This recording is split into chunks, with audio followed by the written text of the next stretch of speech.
Hello dear students, welcome to our study point. आज मैं बात करूंगा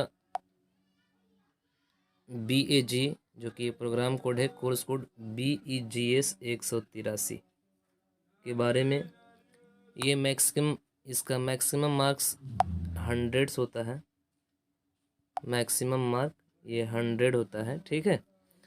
और ये जो BEGS 183 जो कि इंग्लिश का सब्जेक्ट होता है, इसी के बारे में आज हम जानते हैं। और इसमें जो इम्पोर्टेंट क्वेश्चंस हैं उसी को हम लोग आज इस वीडियोज़ में करने जा रहे हैं। तो इसलिए मैं आपसे रिक्वेस्ट कर रहा हूँ कि एकदम ध्यानपूर्वक और एकदम अपने माइंड को कंसंट्रेट करके इस वीडियोज़ को देखें और समझें। अगर एक बार में समझ में नहीं आ रहा तो दोबारा इस वीडियोज़ को देखें, तो एकदम मुझे उम्मीद है कि आप ये पूरे अच्छे तरीके से समझ जाएंगे और आप अपने एग्ज़ाम में अच्छे से अच्छा मार्क्स ला सकेंगे, राइट। तो चलिए हम शुरू करते हैं। तो सबसे पहला सेक्शन ए में क्वेश्चन नंबर फर्स्ट है कि right short notes on the following, ठीक है। यानी कि इस 5 ऑप्शन दिया है, इसमें इन सब पे एक शॉर्ट नोट्स लिखना है, जो कि ये 5 मार्क्स के 5 क्वेश्चंस दिए गए हैं। फर्स्ट नंबर है strategies for reading critically. Second है content words and function words. Third है इटिक्वेट इन ईमेल। फोर्थ है परसुएसिव राइटिंग। और फिफ्थ है using tree diagrams to organise notes. ये आपके क्वेश्चंस हैं, आप टेंशन न लें। इस PDF में आंसर भी दिया गया है, ठीक है, जो कि आगे आपको मिलने वाला है। ये सिर्फ अभी क्वेश्चंस हम पढ़ रहे हैं, ठीक है। ये 5 मार्क्स के हैं। और आगे बढ़ते हैं सेक्शन बी में। सेक्शन बी जो है, इसमें क्या है कि answer the following in about 150 words each. यानी कि 150 वर्ड में इसका आंसर देना है। ये इसमें 4 क्वेश्चंस दिए गए हैं, 6, 7, 8, 9, ठीक है। तो ये 4 क्वेश्चंस दिए गए हैं। First number question number correct, explain any 3 difficulties experienced by second language user in learning English vocabulary, ठीक है। सेकेंड क्वेश्चन है कि describe the various steps in process approach और टू राइटिंग। और थर्ड नंबर इसका क्वेश्चन है कि gathering skills are important study skills, what do you understand by the term gathering skills. And इसमें लास्ट क्वेश्चन है explain the Cornell note talking method. इन चारों पे आपको इन चारों क्वेश्चन का आंसर 150 वर्ड्स में आपको देने होते हैं। और ये 40 नंबर के क्वेश्चन होते हैं, यानी कि एक क्वेश्चन 10 नंबर के हैं, ठीक है। आइए आगे बात करते हैं सेक्शन सी का। सेक्शन सी में आपको सेक्शन सी में कह रहा है कि right a paragraph of about 150 words describing your town village, ठीक है। कह रहा है कि एक पैराग्राफ लिखिए 150 वर्ड का, जो कि आपके या टाउन पे हो या विलेज पे हो, ठीक है। ये आपके क्वेश्चंस जो थे ये 15 मार्क्स के हैं, 15 नंबर के क्वेश्चंस हैं, ठीक है। अगला नेक्स्ट क्वेश्चन है कि right a composition of about 250 words on the topic. Right a composition of about 250 words on the topic, ठीक है। तो टॉपिक क्या है आपका, encouraging good reading habits in school children, ठीक है। अब ये आपके जो है 20 नंबर के ये सिर्फ ओनली 1 क्वेश्चंस हैं। तो आगे हम इसके बारे में देखेंगे इसके आंसर्स, ठीक है।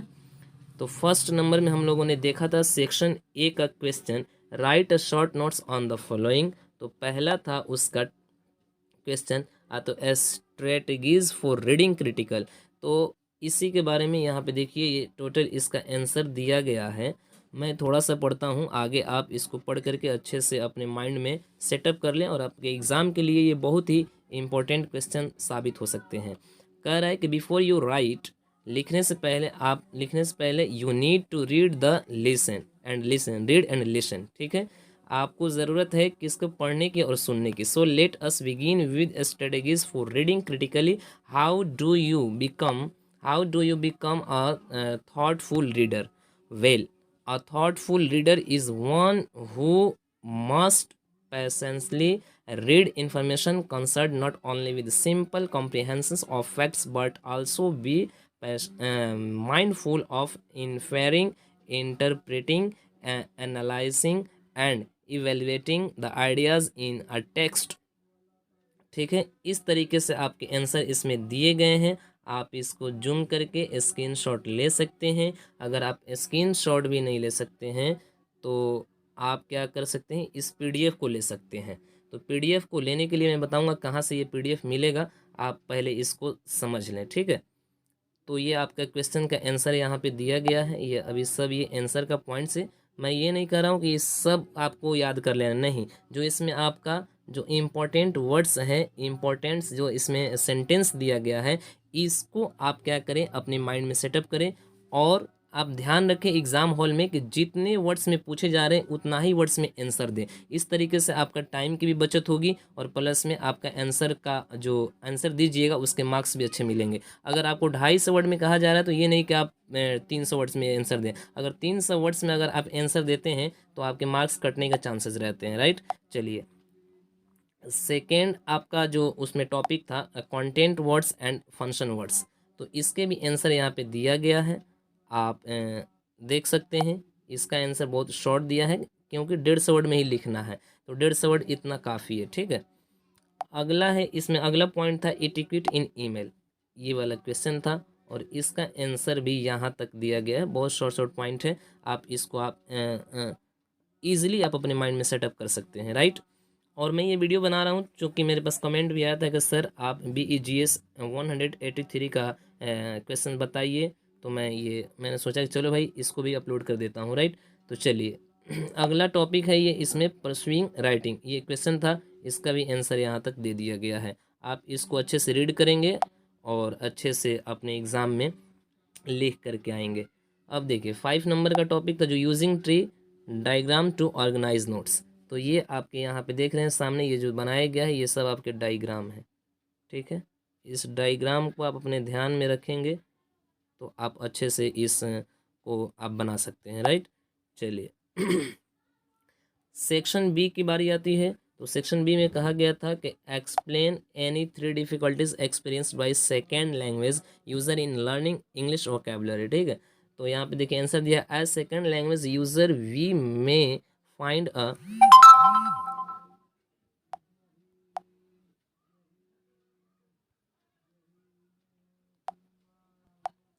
अब बात आती है सेक्शन बी की, तो सेक्शन बी में क्वेश्चन दिया गया explain any 3 difficulties experienced by second language user in learning English vocabulary. तो यहाँ पे आप देख सकते हैं इसका आंसर भी यहाँ पे दे दिया गया है, as second language user we may find a few stumbling blocks in mastering this language.